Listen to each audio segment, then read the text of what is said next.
Welcome back to the Silent Why podcast. I'm Claire. And I'm the glamorous one, Chris. And if you're listening in 2023, then Merry Christmas. You were going to say that with me. Together, Merry Christmas. Of course, if you're not listening in 2023, then it might not be Christmas for you right now, so you can just ignore those last few seconds. Hopefully you'll know by now, The Silent Why is a podcast on a mission to find 101 different types of loss. We're not just searching for lossy stuff, we're also looking for hope in amongst grief, to see if it's possible to find hope in every type of loss. And we're up to loss 48, with 49 and 50 hot on its heels early next year, so we're very close to the halfway point. Which helpfully falls roughly halfway through loss 51. Yeah, we might need to take that loss on so we can pause halfway through and shout something like... Hooray for halfway! Nice. And the podcast has grown somewhat since we started in 2021. Yeah, by Christmas 2021, we'd nearly hit 2,000 downloads. Which was way better than I expected, because I was aiming for about 1,000 before the first Christmas. And here we are, over 2 years in, we're heading for about 28,000 downloads all over the world. In fact, we've had downloads in Europe, North America, South America, Africa, Asia and Oceania. In 114 countries and territories and 2,413 cities. Impressive. The top 3 being in England, London and 2 in Gloucestershire, where we live. Then Adelaide, then Sydney, then Michigan, then Dublin.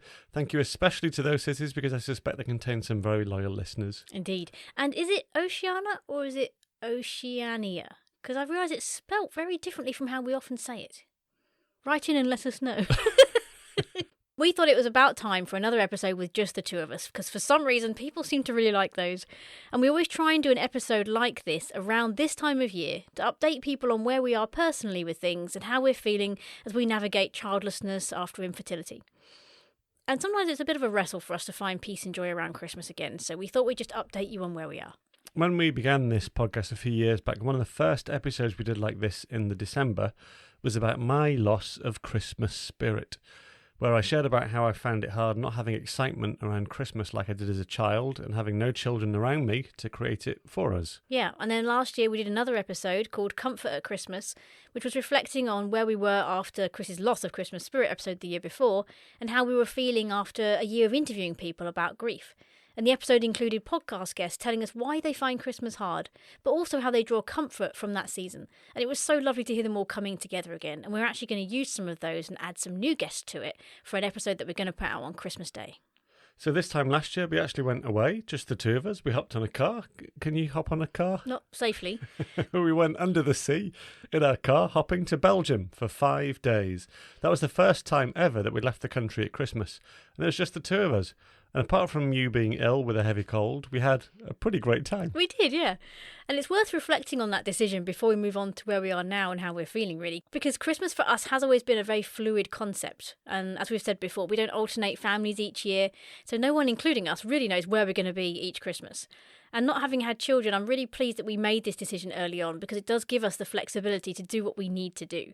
So this wasn't the first Christmas just the two of us. We'd had plenty of those. But it was the first time we went away on our own. And I don't think we could have picked a better country or location, really, because there were Christmas markets everywhere. Things were open, people were around. It was cold, but it was dry.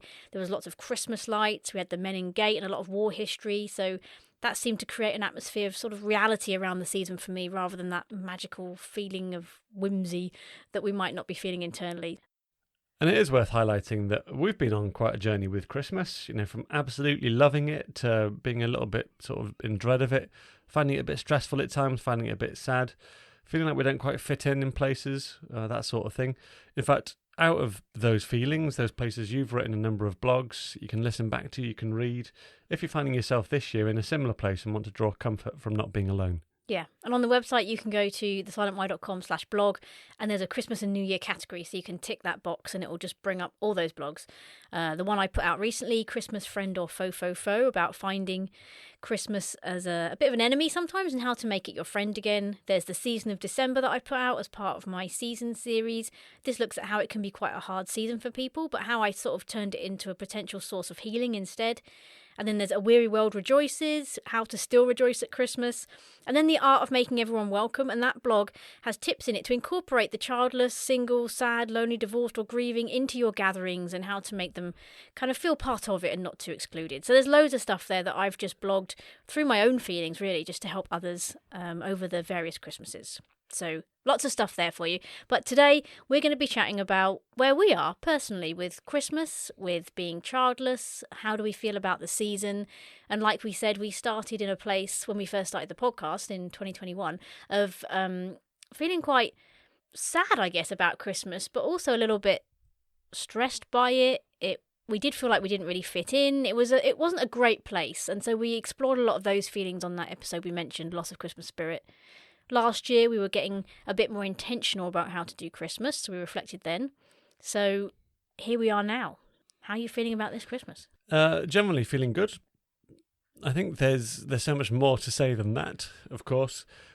I'd probably want to start with talking a bit about overthinking. Can you overthink? Do we overthink? Should we think more? Because I really recognise, having listened back to some of the podcast material from last year and the year before, I realise how far that we've come, or I'll talk just about me for a moment, realise how far I've come in regards to sort of sitting in and spending time in thoughts and feelings, which is quite a new thing. It's not something that, has been part of my life as a younger man when I was growing up. And so I do spend a lot more time now sitting with feelings of, wherever I'm at. If it's good, if it's bad, somewhere in between. And I'm really thankful for that, because I think that has allowed me to grow and change and to do quite a bit of work on myself. So on the one hand, I think that's been really positive, but sometimes I wonder if, there's that little voice in me that tries to encourage me to look on the bright side a bit more, to be a bit more glass half full. And sometimes I can't work out whether that voice in me is a healthy voice or an unhealthy voice. I don't want to be someone that just says, look on the bright side all the time, because I want to be real about stuff. And sometimes we need to look on the not so bright side to recognise what's going on. So, yeah, unpack what you will from that. But I really am grateful for the work that I've been able to do on myself, which is partly by the intentionality of allowing yourself to sit in something, to think about something, to return to something many times. But I do still question whether that's a good thing all the time, or whether sometimes I have to snap out of the whatever. Yeah. When you go back and listen to that episode about talking about loss of Christmas spirit, how does it feel now listening back to that? It feels good. It feels like I'm really glad that I recognised that and sort of spoke it out loud, because it's freed me to be real and to be honest, not just with myself but with other people as well if they ask about stuff. It doesn't mean that I don't still have similar thoughts that I had a few years back. I still sometimes find myself, check myself in terms of excitement, or why am I not feeling more excited? What am I looking forward to? What am I not looking forward to? So yeah, listening back to that, yeah, I see that I've come quite a long way since then in just a couple of years. So what would be the remaining sort of sadnesses or things that you really struggle with about the season that you're having to either recognise or try and get better with, or I don't know, what sort of challenges you about it? Well, I don't have children.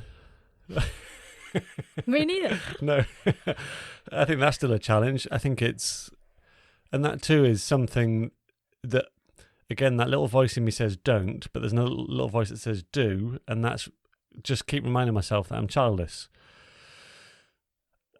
Just to say that out loud, to remember, this isn't how I wanted it, because I don't have children. I'm a childless guy. I didn't imagine that we'd be in this place, when I was growing up. So, yeah, I think it's important to keep remembering that, not to ignore it or push it away.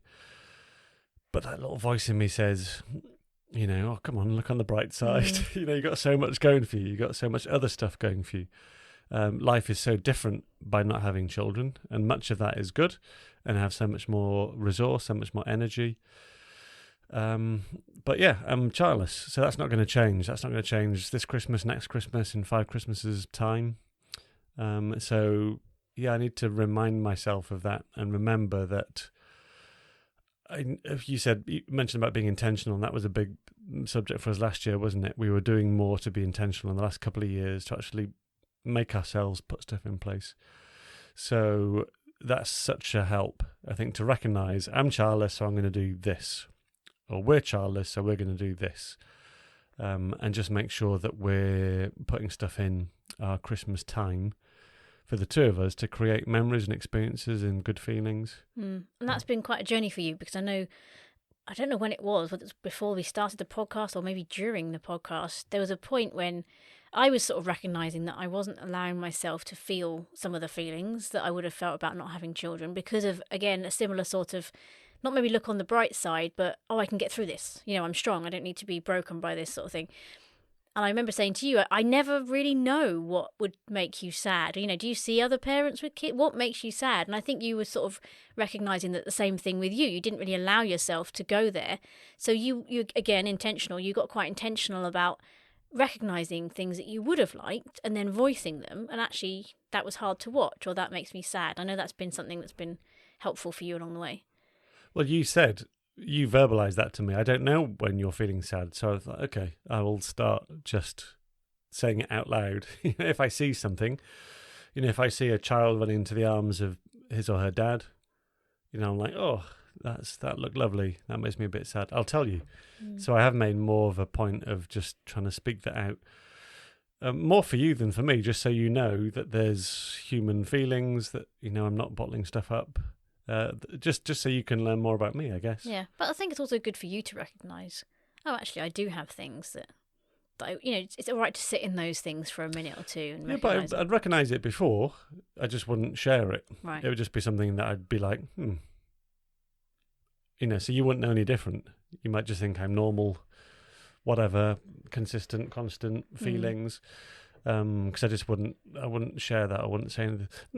Not because I want to keep it secret, I just didn't think to share it. And there is a difference sometimes with noticing something and thinking, that person's doing that because they're a parent, I don't get to do that. That is a different thought I've recognised, and actually making it even more personal and thinking, I would have liked that, or I'm never going to get to do that. That, for me, has been a step, rather than just spotting all these things that parents get to do and childless people don't get to do.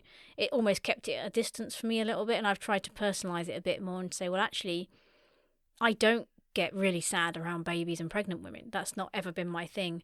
But seeing families together and seeing the way children interact with their parents and seeing, the older kids, interacting with their parents, all that kind of stuff, that makes me sad. And recognising that actually there's things that will make you sad as a childless person that won't necessarily make the person next to you sad as a childless person.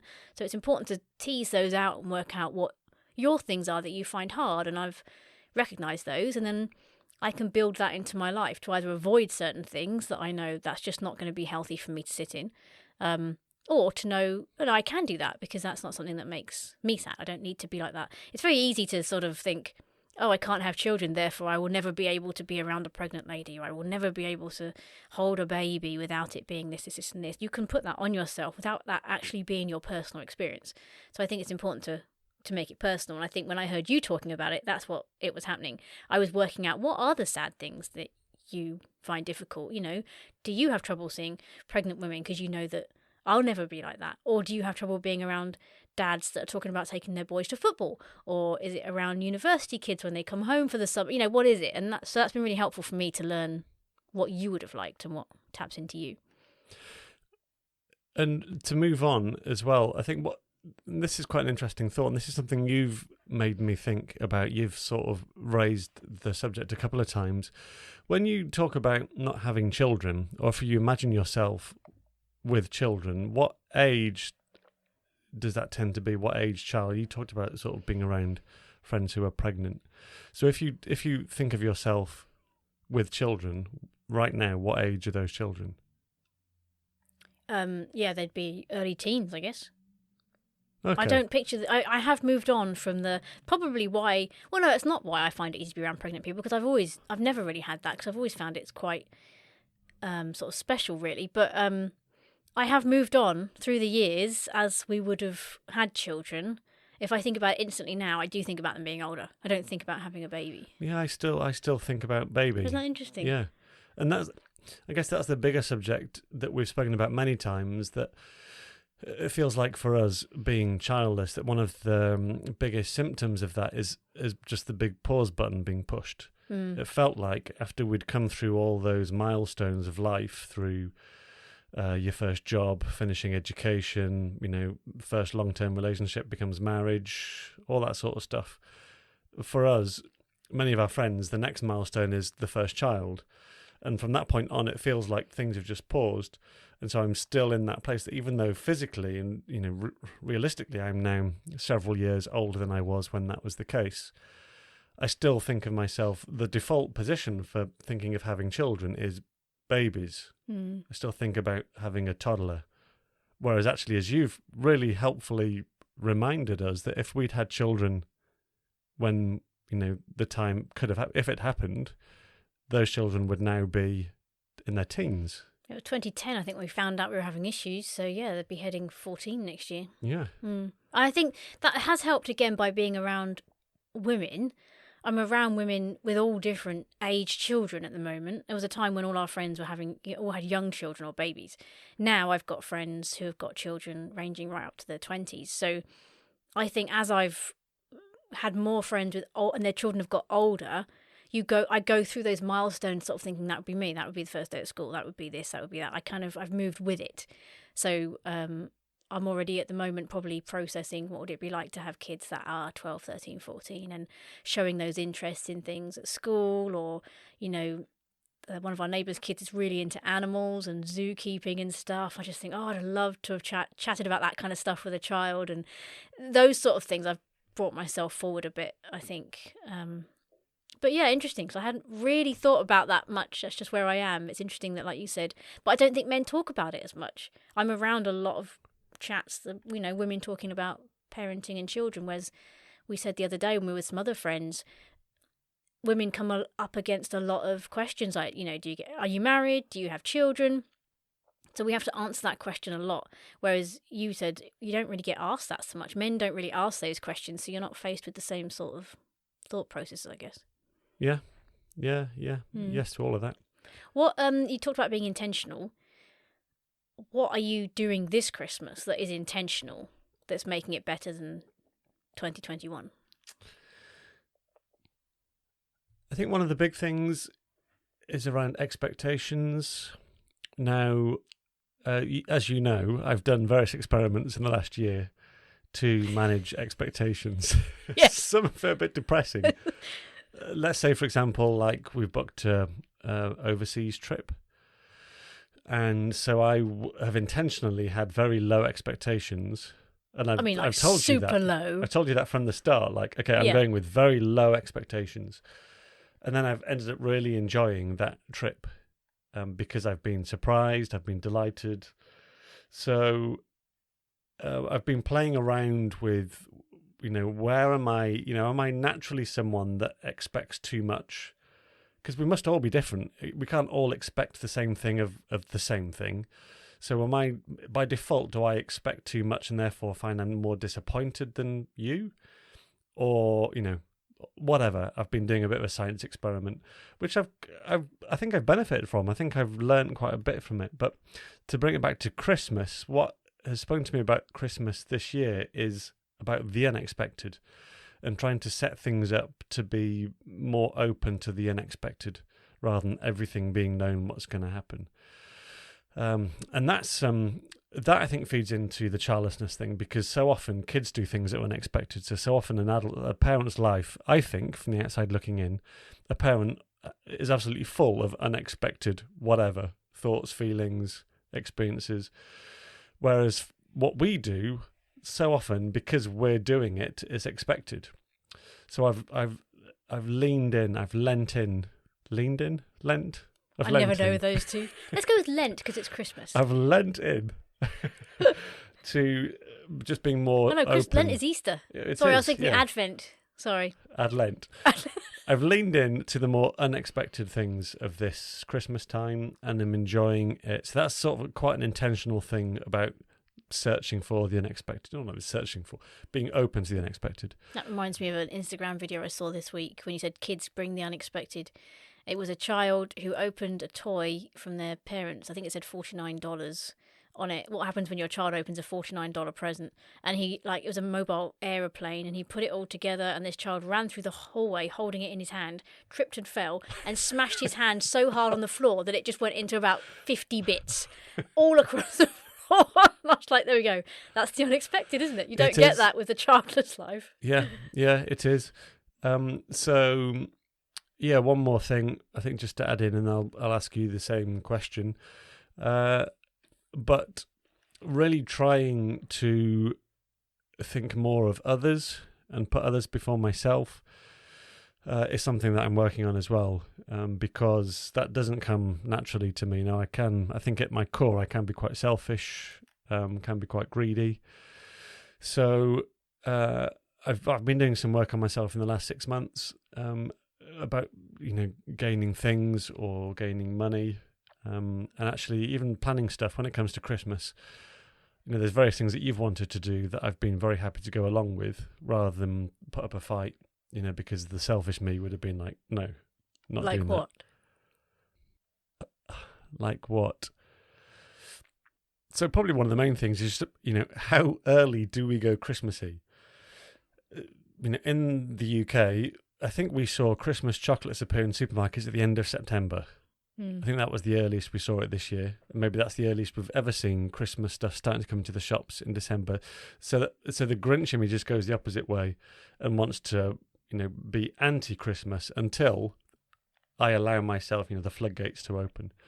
And that is normally, 2 or 3 weeks before Christmas. This year, however, you were really keen to do Christmas early, to get Christmas tree early, to decorate the house, to get just the most bang for our buck, let's say. In December, I want to clarify.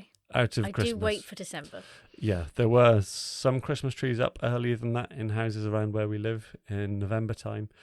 But I think literally it was the 1st of December, wasn't it? Was that Saturday the 1st? No, Saturday was 2nd, but I think on the Friday I put lights up, so yeah, it was the 1st. Okay, so yeah.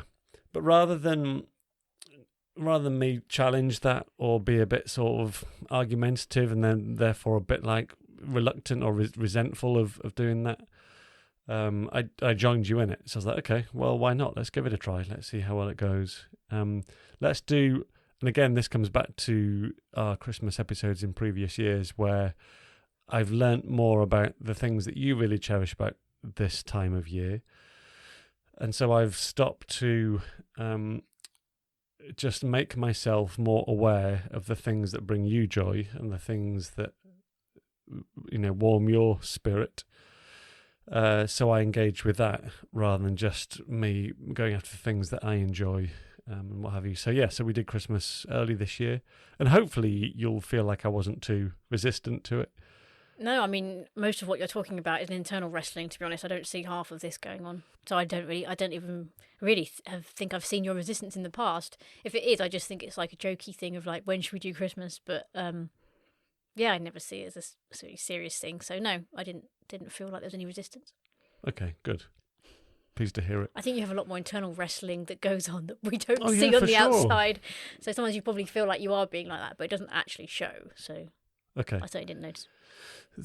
So that'd be me. I think 2 things that I've been more focused on, that sort of the being open to the unexpected and just trying to put others before myself regularly rather than me wanting my way. Okay, your turn. In terms of what you've learnt from previous Christmases, what we've talked about on the podcast, how's your build-up been to this Christmas? Yeah, I think this one's been good, actually. The last 2 have been pretty good, but for very different reasons. Last year we were going away, which was very exciting. I like the idea of just leaving it all behind. So this is the first year since thinking about loss of Christmas spirit and really exploring why we find it hard. This is the first year we're actually home and staying in the country and seeing some family and doing the normal Christmas things maybe we would have done in the past. So it could have been potentially harder in some way, but it isn't. I think I'm in a good place this year. Again, the intentionality's been huge. And one of the things that really helped me was something that I think one of our guests said on the interviews we did about why Christmas is hard and how they get comfort from it. And they were sort of saying they realised that basically to do things you enjoy at Christmas is not selfish when you're on your own or you've got no children, these sorts of things. I think you could be very selfish about Christmas if you've got lots of people involved and you're like, I'm doing it this way. But when it's just you and you're struggling to enjoy the season at all, it's actually really important to put some things in place that you really enjoy. And that really hit home to me because I thought, well, I'm not hurting anybody to put things in that I really look forward to. So being very intentional about knowing that I really enjoy the Christmas lights on the outside of the house, inside on the Christmas tree. So put them up as early as possible, enjoy them, have them on. We don't even get to see the outside lights hardly at all, but I like that other people get to see them. Nice food, things I enjoy, you know, like having marzipan, bit of Christmas cake with cheese. That's just a year-round thing, isn't it? Not the Christmas cake. The marzipan, yes. But I can have extra if I want to. I can just do things and eat things that we only have at this time of year. Mince pies, making mince pies, eating mince pies. I am not allowed to eat those outside of December the rest of the year because I live with a man that will not touch mincemeat outside of December. So I can do things like that that's just very intentional. That I really enjoy, and realising that it's not selfish, it's me creating a time of year that I can really enjoy. But what I have recognised and thought about a lot this week, knowing we were doing this chat, when I look back to 2021 and how we were feeling then, and all the Christmases before that, probably for a while, and I look at now, it's not that now is better and that was worse. It's that I'm holding them in tension and I'm doing it a lot better. So the sadness would still be there.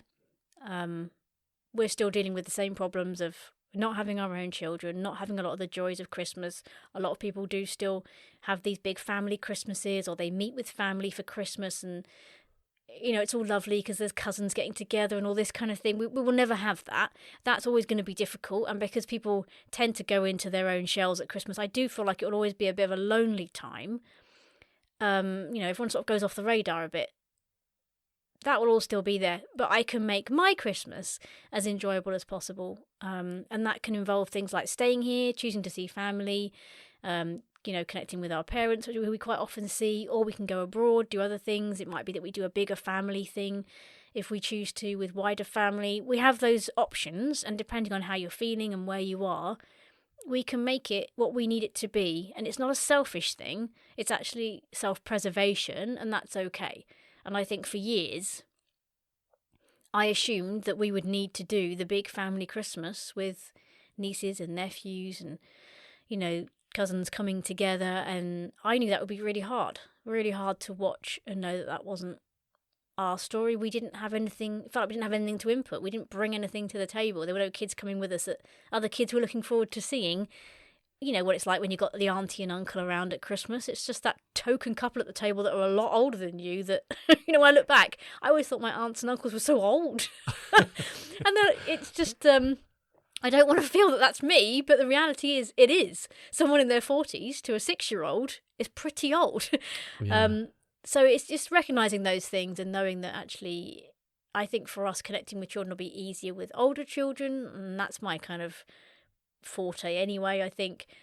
And so just accepting that as we move along the years and building a Christmas that I know that I can enjoy and that won't hurt me, and not worrying so much about what other people think of that or bowing to other people's pressure to feel like I need to be there to tick a box for them because all the family's together and that makes them feel happy. I could quite easily live my whole life doing that, but I've learned I can't. The sacrifice for me is too big. I need to preserve myself a little bit.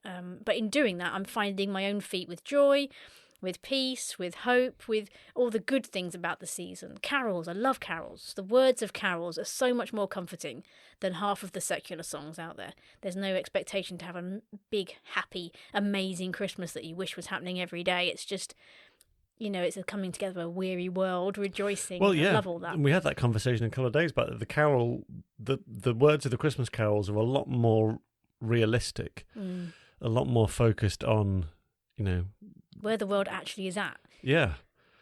And it's, you know, it's been a horrible year across the world for bad news, and the Christmas carols speak into the bad, but speak into the hope that there is, finding the hope, finding the joy in a time of weariness, in a time of difficulty. Whereas the pop songs, the sort of the Christmas stuff you hear in all the shops, you know, it's all pretty false, isn't it? It's all just about superficial fun and kissing under the mistletoe. One thing you can't say about the nativity story is that it's not relevant or comforting. It's not some, high up king that comes down into a big palace and rules the world. It's a tiny, vulnerable baby born to a mother who's not wed, in a mucky stable surrounded by animals, who's come as a sacrifice for other people. Who doesn't connect with that? Whether you believe it or not as a real story or just a nice myth or something, how can you not connect with that being what this season is about? But we've made it into needing to have big family things around a fire while there's snow outside and everyone's happy and got loads of money and presents. And it's just like, well, hardly anyone connects with that. So yeah, and that whole Bible element is just full of the unexpected. I think, as I was talking about 10 minutes ago, of just being open for the unexpected at Christmas. The nativity story is full of the unexpected. Whatever you'd expect the arrival of a saviour to look like, nothing like it in reality. No, that's what I love about it. So yeah, I do obviously, being a Christian, that's a large part of the season, but it's not a religious part of the season for me. It is actually a part of the season that does bring me a lot of genuine hope and joy and comfort in a way that a lot of other stuff doesn't. It sounds like then that you're quite, on reflection, looking back over the last year, you're quite pleased with the distance you've covered. Yeah, I think I've done a lot of work, and I would massively credit that to a lot of our podcast guests and making me explore and think about and the stuff they'd shared with us. I've learnt so much about grief, about finding hope in situations where it feels hopeless, just being inspired by the things that people do. It's really taught me that there's a lot of grief you can't control, but there is a lot of it you can choose to bend to your will, really, eventually. Maybe not in the early throes of really horrific grief, I get that. But there is a lot of it later down the line that you can choose to either let it master you or you can take control of it. It doesn't mean that you don't get sad, doesn't mean it's not hard. It just means that each time you fall, you choose to get up again. And there's always a choice to do that. You can stay on the ground as long as you want with grief, or you can at some point get up. Or you can keep tripping over and falling down and keep getting up. And I think that's something I've learned is that, okay, well, this is my challenge. This is what I'm struggling with. But I am going to get up again. It might not be for a week or two or an hour or whatever, but I'm going to get up again. And that is there. And I'm clinging to that. And I partly cling to that because I've spoken to so many other people who have said, you know what, it's possible. We'll help each other, but you can get up again. So I think I've learned so much about that. And I've put Christmas into that mould, really, of, well, you know what, I can make you what I want you to be. And I can choose to let you make me feel sad for the whole season and like I'm missing out and I'm not worthy and I haven't got everything I should have and I'll never be this person or that person, I'll never have this. I can choose to dwell on that. Or I can choose to actually really enjoy a mince pie in the quiet of my house and not worry about it and not, bemoan what's not there, but actually appreciate what I do have. And that's really hard because even saying that out loud, in my head, I'm thinking to myself, a lot of parents are going to be listening and thinking, oh, wow, that's amazing. I'd love to have a mince pie in silence in my house because I've had that said to me 100 times. People want the quiet of a childless house. They don't want the quiet of a childless house because that comes with no children and all of the stuff that, you go through to try and get children. It's incredibly different from what people picture it, but people do devalue that a lot and just sort of make out it's the absence of children, and that sounds amazing because they've got kids around all the time. So I'm wrestling with that, but overall, I'm learning to appreciate those things I have, and just be like, no, you know what, this isn't my first choice, but there's a lot of lovely things in it, and I'm going to try and celebrate those and not worry about what other people might be thinking. Because you think then if you appreciate them, people will assume you didn't want children or you just got over it. And that's hard as well because you don't want people to think that. Not that I can control what people think, but as an Enneagram 2, it's very important what other people are thinking about. Yeah, darn you and your Enneagram stuff. My word, the amount I'm having to try and analyse myself. What do you mean try? You love it. Because of my Enneagram type. That has been very helpful. Shout out to Laurie Alcorn for helping us find the Enneagram. We did an episode with her talking about it because she did the qualification training to be a coach in it. And it was the first time I'd come across it. I didn't actually look into it for a while, but then we bought the basic book. And actually, I would say for our marriage and then helping each other helping ourselves Helping get through understand each grief other, and yeah. working out our own selves. It's been so helpful for even just working together on the podcast and recording together, but also for things like Christmas, because I can see the pressures I have on me aren't always founded, and I need to work with that. And same for you, because they're very different pressures. Yeah, for sure. I'm reminded of one other big thing that I've come to recognise, not just this year, I think the last couple of years since the pandemic, really, which has had a knock-on effect for physical contact. We're still, the world is different, I think, since the pandemic. So I'd just be interested to hear briefly where you are with this, to see if it's a me thing or if it's an everyone thing. And that's that I've come to realise about myself that I really relied quite heavily, or I have relied quite heavily on external stuff for my good feelings, for my good vibes, rather than actually being able to find that within, regardless of the external circumstances. And that applies quite a lot to Christmas, because Christmas is, in previous decades where I've been a child, is all about the external stuff. It's all about just everything from carol singing through to presents under the tree, to opening the curtains, hoping you sort of see a white Christmas outside, the weather. So now, because we don't have that, where we are now in our 40s, no children, open the curtains in Britain and it's another damp 9 degrees Celsius day. And it's just like, all of that external stuff that I've come to realise, and this applies, as I say, to a number of aspects of my life, that I've got to stop letting myself be so affected by the externals, and I need to make the internals more of the sort of the wellspring of good thought, good feeling, that sort of thing. Where are you in that regard? Is that a me thing, or do you understand? No, it's not just a you thing, because when I think back to everything I've just said that I put in place for Christmas, then yeah, it's massively all external. Food, lights. I'm trying to force myself into a situation where I feel better. So yeah, I mean, just you even saying that is challenging. I think the external feels like it's more within our control, weirdly enough. So I can make it look happy, make it look like I want it to look. Inside, however, it's harder to change. It takes a lot more effort and work. It's hard to recognise what's wrong and what needs changing. It's hard to know how to feel.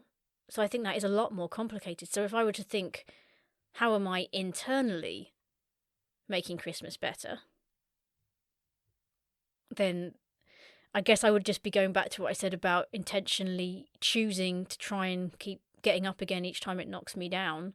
I wouldn't say I've found a way to be joyful around Christmas every year without it affecting me negatively, or having a joy that overrides the sadness that will come up. I mean, I feel good now, but I still haven't been faced with half of the stuff that actually is difficult. When a lot of families start getting together and people start going away and doing things, that's all yet to come. We're too early yet for all that stuff. So I know that's coming. So yeah, internally, much harder.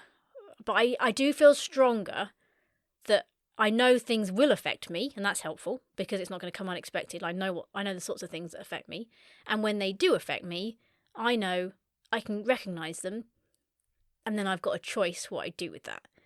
And even just today, we went to some shops, and I saw a little girl run out of the toilets, and her dad was there, and he just sort of caught her up, and then he just held her up into a hug, and just watching that scene, it was just a moment of recognizing, wow, that must feel good, like especially as a person who's one of my love languages is touch. Yeah. So the idea of a child holding onto you or grabbing you or running to give you a hug, I mean, I don't know if parents recognize when you don't have that, what a comfort that is. And some people will get that 10, 15 times a day. So for me, looking in, I'm just like, wow, what a kind of, what a moment of love. So you see those, but recognizing it now, I just think, oh, that must be nice. And then there's a quick check-in of like, I wish I had that.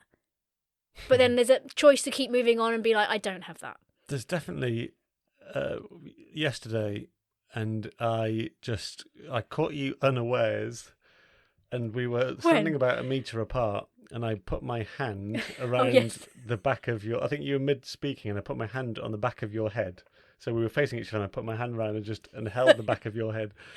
And there was such a physical and visible reaction to that just this was sort of this warmth, this like, I think you had to stop talking because you were so overcome with just feelings of like, oh, that just feels so nice. Yeah. That, that touch as a love language for you to feel loved by, touch. I'm glad you still react that when your husband of 15 years is the one that's sort of touching the back of your head. I'm glad that there's still that lovely reaction. 18 years, by the way. 18 years. Oh, goodness. Going on 19, isn't it? Yeah. But yeah, you realise that we are the only ones that can touch each other in that way. Got to be careful when I say that. I think when you go looking for it elsewhere, it becomes a problem. Yeah, we tried guinea pigs. We looked after some guinea pigs recently, neighbours. Yeah, we did. And I think you were really hopeful that you would get a bit of love and a bit of stress relief out of holding a guinea pig, which you did. They are pretty soft. Yeah. It's not like a dog, but it is. Not the same as a dog or a they're very cat. docile and very sweet like that. But every time you mention that, like the touch thing, I picture, for anyone that's seen Guardians of the Galaxy, there's a moment at the end when Rocket, the raccoon, is sat on something and he's sad because something happened. I won't ruin it if you haven't seen it. But one of the other characters, I don't know which one it is, might be Drax, sort of touches him on the head and his whole body just flinches. Like he tightens up, like, what's that? And then he just like strokes him. And I feel like that's how I feel. It's like, what's that? I think he did it out of like almost a fear thing, but mine's like, oh, hang on a second, something's happening. And it's just something that just affects you. And then he relaxes into it. But and I've thought about that over the years, and things like this I find really helpful for those that are listening that don't have children. Work out those things that you won't get through being a parent that do feed you, to try and find other ways.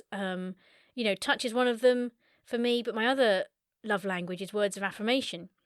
And again, you think of the amount of lovely things that parents say, that their kids say to them. I mean, obviously there's a lot of bad things as well, but just moments where they say something lovely or they say something unique or kooky. Parents are always quoting their kids. Like, oh, he said this, he said that, or isn't this lovely? Or he did this in the play, or he sang this. There's all these moments of just pride and joy and connection, and those things, when you're dealing with a lot of the challenges and the sleeplessness of children, I would imagine get lost quite a lot. I bet they do bring you a lot of joy and they make up for the other side of it. But I don't know if you realise, like from the outside, just how feeding those sorts of things are for adults. There's a real love that comes through that can sustain you. And then you're getting that love from different sources, obviously. But a similar theme to that as well as being needed. Yeah. The amount of ways that a child will ask a parent for help. And I know, again, it's the two of us in our house, it always has been, and still to this day. You love to hear it's quite rare, and again I have to try and make an effort to use the words to sort of say, I need you, could you help me with this? Yeah. Because I'm pretty self-sufficient, but it really warms your heart when I ask for your help, when I need your help. And there'll be some people that just find that alien, because it's like, oh my word, every day I'm being asked to do stuff and being asked for help. Whereas for you, and you really get value from that being needed. Again, there's a big difference between feeling like you're needed too much, which a lot of parents will be feeling, and never being needed.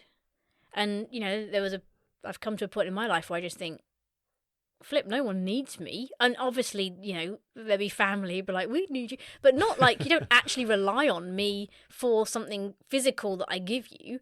So even like looking up, this is going to sound stupid, but I don't know if it's a female thing that we have this sort of caring nature of wanting to look after things. When I hear women who are pregnant talk about nesting and doing all this stuff, and I just think, well, some of us feel like that anyway, and without the pregnancy or the baby coming. But even like we've got a real Christmas tree at the moment, which is one of the things I love about Christmas and, really want to always have. And it needs water every day because the thing is just sucking up as much water as I can give it, so it gets my rainwater from the water butt. And for a while, that is a lovely month of something relying on me for something practical that I just feel a bit needed by that tree. For life. Yeah, exactly. To keep it alive, it needs something from me. And it's the same looking after the guinea pigs and things like that. it's really lovely looking after something that is waiting on you and needs you.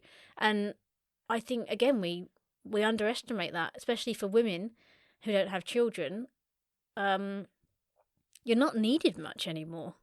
There isn't this sort of life form that's relying on you in any way. And I think that's why a lot of people get pets. So a lot of childless people will get dogs. And there is something about that. I've got something I'm looking after, I'm caring for it, and it needs me. And I felt that when we had our dog. And when it's not there, it's difficult, but it's so flipping expensive. Yeah. There's other things to weigh up other than just that would be lovely. Nowadays, with the cost of everything going up, a lot of people can't get stuff like that to fill those needs. So, yeah, there's a lot to consider. And I think it's all very individual. Some people will never feel the need to look after a tree, and nor should they. But at the same time, it's worth working out what part of parenting you would miss. It might be the busyness. It might be, the commitments and the interacting with other adults at the school gates, or being part of a PTA, or it could be anything to do with that life of schools or children. But it's worth acknowledging what it is that you struggle with, and then kind of just dealing with it, because it just feels like you're more seen and recognised for what you're missing. I need your baking. And I'm so thankful I don't have to share that with many people. You don't like me sharing it with anyone else.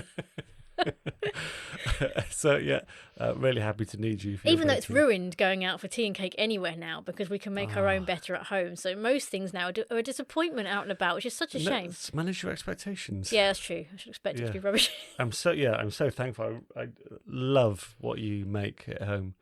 And it brings me so much joy having some of what you produce in terms of cakes and things. I think it's so nice. Food is another thing that a lot of people go to. Again, it's nice to provide something useful. Baking became huge for me when I was at a really bad place with my hormones before I started on my HRT and had my hysterectomy, when my mind was really not good. I found that just following a recipe and producing something at the end of it that was lovely, that I could do on my own, that didn't involve a lot of mental kind of capacity other than following it. And I think I've heard other people say the same thing with cooking. There's something about it. It's very healing, and it just feels like you've done something with your day that's productive, even if you can't do anything else. So I think it really took off during those years for me. And and I'm very grateful for it, because I really enjoy it. And I love eating my own stuff that I bake, which is nice as well, because I get to share it with you. Yeah.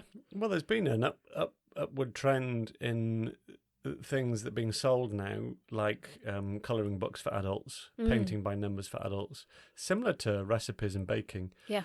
Where it's just different people find different things relaxing, just to follow a guide and produce something without having to overly think stuff. I'm painting, I'm colouring within the lines, whatever. I'm cooking, measuring out, what I'm instructed to measure out. Yeah, and when you get something at the end of it that's creative or that's beautiful, you get that sense of fulfillment about what you've done. It's not just like, I cleaned the lounge today. I mean, that might look nice, but you don't get something at the end of it that brings you joy.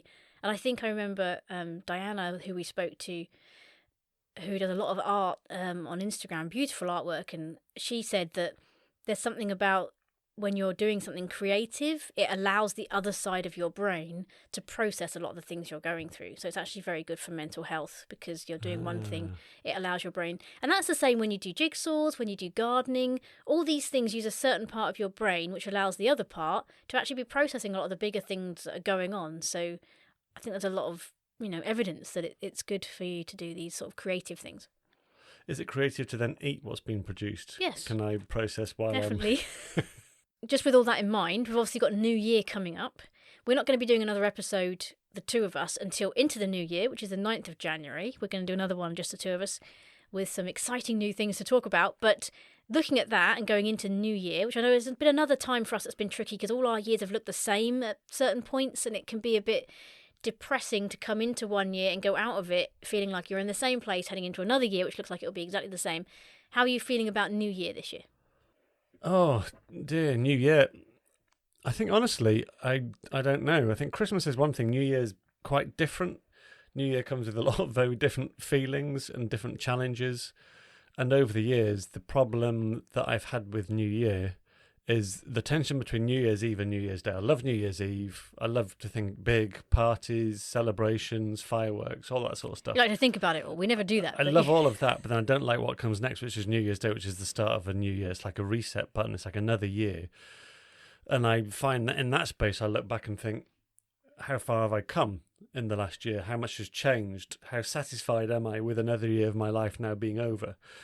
And more often than not, in the last decade, we've got to New Year's Day and thought, oh, crumbs, we're starting a new year that doesn't look like it's going to be any different to last year and the year before and the year before. We're just going around in this cycle of mediocrity. And so that I find quite painful, and that I know I'm coming to that place again. You know, the next year, I think, looks exactly the same as this year and very similar to the year before, other than a few bits you can put in, like, you know, trips and short-term experiences. But on the whole, yeah, I think I need to plan some big life change. But I'm running out of, you know, the older I get, the less courage I have for that, and the less confidence I have to make big decisions. So, yeah, there's a growing sense of fear that I'm losing the opportunity to make change. Is that why you're working New Year's Day this year? You're avoiding it completely? Yeah. Yeah. So, yeah, tricky New Year, very different to Christmas. What about you? Yeah, I can't say I've got that far yet in thinking about it. I used to really, I think I said on the previous episode, I found New Year harder than Christmas in some ways, because it did just feel like I'm heading into more of the same. What was there to celebrate, really? The one behind or the one ahead? But yeah, I don't know. I don't feel quite the same about it. Again, I like the idea of New Year's Eve. My idea of New Year's Eve, though, is watching the parties on TV and the fireworks and all cozy. I used to like it when we had friends around for New Year's Eve and we'd do something, play games and stuff, and then see the New Year in together. I haven't really done that for a while. It's still sort of gathering people feels like quite an effort, and so you got to really put the effort in to organise that kind of thing. So, could this be the first year of our time together, all 21 years of our time together, that we go to bed before midnight? No. Well, we hardly go to bed before midnight anyway, so that would be completely pointless. We have to go to bed early. No, I do like seeing it in. I really like marking it. I do like that kind of tradition of marking a new year in, because I think it's important to face it. I don't like the idea of just, let's just run away from it. I'm not that kind of person anyway. I just need to find the best way through it. And we've had some nice New Years where we've purposefully got some nice food that we wanted to eat, and we've got some nice drinks, and we've, seen it in very intentionally. And now that, you'll look at me at New Year's, at the New Year point, I remember we fell out a couple of years because the New Year would arrive and you'd be sorting stuff out, and I'd be like, hey, you're supposed to be here. We're supposed to kiss, or we're supposed to look meaningfully at each other as we move into the new year. No, he's off doing something else. Live in a I do Disney live, film. That's true. I live in a romance. So yeah, I think it's tricky. It has reminded me that we did an episode last New Year called Another New Year. Why? And I think there was some anger about the whole thing. But during that, we gave out 20 questions that you can ask yourself to be intentional about the previous year and moving into the new year. So it was things like, what's the top 3 moments of this year for you, good or bad? Name one thing this year that you'll remember for the rest of your life. What's the nicest thing someone did for you this year? What was the most challenging part? Where's your favourite place been to just be you? All these kinds of things that really, what are you grateful for? Describe it in 10 words, all these kind of things that can really make you think back and pull out the good and the bad to see what kind of a year you had. And I think if you don't do that sort of thing, it's very easy to let them just roll in to one. So I think maybe I might get us to sit down and actually do that again and answer those questions, because they're great conversation starters as well. Well, that definitely taps into the value of remembrance, doesn't it? And we have so much around us. There's so much distraction and stimulation that it's so hard to remember the stuff of the last year, because we're on to the next thing. We want new and next. I often think about throughout the Old Testament, guessing sort of Middle Eastern culture, Old Testament, the Bible, that is, when something significant happened with some of the characters in the Old Testament, when something significant happens, they built a monument, a physical reminder that something has happened in this place. So whether it's them or others that pass by that physical place, they are reminded of what happened. This is the place where ... happened.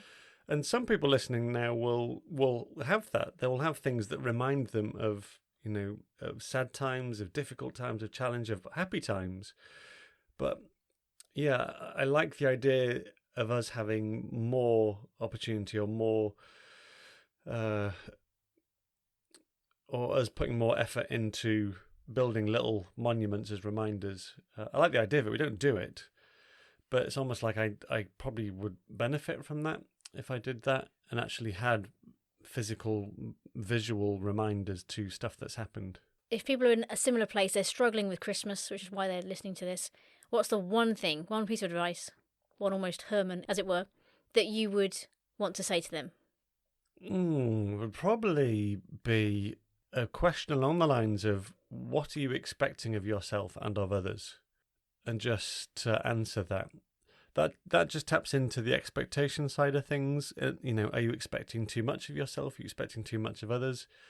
Are you maybe not expecting enough of yourself or of others? So maybe just to ask yourself that question. What are you expecting of yourself and of others?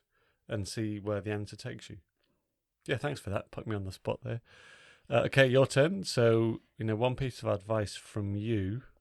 I think one thing for me that's been really helpful over the years and is still very helpful is not to make the assumption that you're the only person not having a good time at Christmas, or to make the assumption that everyone else is having an amazing time. It's been really helpful to me with the podcast to see that at Christmas there are a lot of people grieving. There are a lot of people lonely, even if they're in family groups. There's a lot of people sad. Some people spend the whole day on their own. There's so much going on. I would almost say it's impossible for a family to pass, for a Christmas to pass in any house and not involve some kind of sadness, fallout, frustration, depression, whatever it is. Every house is dealing with its battles. So it's very dangerous to assume that everyone is out there having an amazing family Christmas all together and that what you're going through is completely unique and depressing and you're alone and nobody wants you. And, that's a very dangerous place to go. It's not true. It might feel that way. But I think it's really important to remember that everyone has their problems. It won't look like that on the adverts. And that Christmas is painted with just, happiness and merriness. But that's not the reality of the situation. And I think it's really important to remember that, because then it doesn't feel quite so isolating and lonely, really. Amen. I'm with you in that. So if you are struggling this Christmas, we have got a lot of content coming up for you on The Silent Why, because we know that a lot of people do retreat into their family groups and parties and celebrations, and they won't have time to listen to podcasts or maybe even record podcast episodes. And if that is you, that's great. And I hope that, the joy of this season and all the blessings that come with it is, a really lovely time for you. But there are going to be also a lot of people that do feel alone, whether literally or just internally. And there are people that will be quietly sad or quietly sobbing or feeling like there's no one out there for them. And these are the people that we created the Silent Why podcast for. So we want you to know that we're not stopping this Christmas. We're actually going to put out more content than ever. We've got something every day from Christmas Day through to New Year's Eve. I've got another even more Silent Why episode with some lovely piano playing coming this Friday. And then we've got our episode, the two of us again, on the 9th of January, which has got some very exciting things to be announced in it. And if you want to hear what they are before then, you need to join the newsletter, which is at thesilentwhy.com/newsletter. Sign up for that. And yes, we're very excited about everything that's coming. And the episode that I'm putting out on New Year's Eve, for those of you that do find New Year tough, is my blog Know Year, KNOW, and that's to help you that's to help you into the new year for anyone that finds that really tough. Yeah, well, when all other podcasts go silent, ironically, we don't. Exactly. And don't forget, if you want to make my Christmas and New Year a little bit more special, then you can buy me a fancy tea at buymeacoffee.com/thesilentwhy. All the links for these things are in the show notes. It makes my day when I get an email to say that someone has chosen to encourage me in that way. So thank you to everyone that has, to everyone that does support me monthly. If you're getting anything or you're being blessed from this podcast, then please consider donating to it, because it's basically just keeping the podcast running with the costs and everything that goes with it, and any new projects that I'm developing. It all goes straight into that, so thank you. It does make her day. She messages me. I always get a little message or a phone call when I'm at work to say, guess what? Someone's just bought me a fancy tea. Yeah. Or 5. Or 5. Or 500. And that's never happened. One day. Never happened. Yeah, we're really grateful for your support. Thank you for listening. Thank you for supporting the Silent Why, whether you listen through the podcast or support the social media side of things. It encourages us both. It does bring us so much joy. And of course, we want to just end by wishing you a very hope-filled Christmas and, of course, a new year. If you do feel alone, if you are alone, reach out to us. Our contact details are online. Claire would happily reply, emails, messages, whatever comes in. So, we're thinking of you. Thank you for your support. Do get in touch. Not sort of podcast promoted people, those spammers. Too many of them. Yeah, we don't want to hear from those. And I do reply to them all. Of course you do, because you feel needed. I do. It taps into something. I can't stop myself replying to spammers.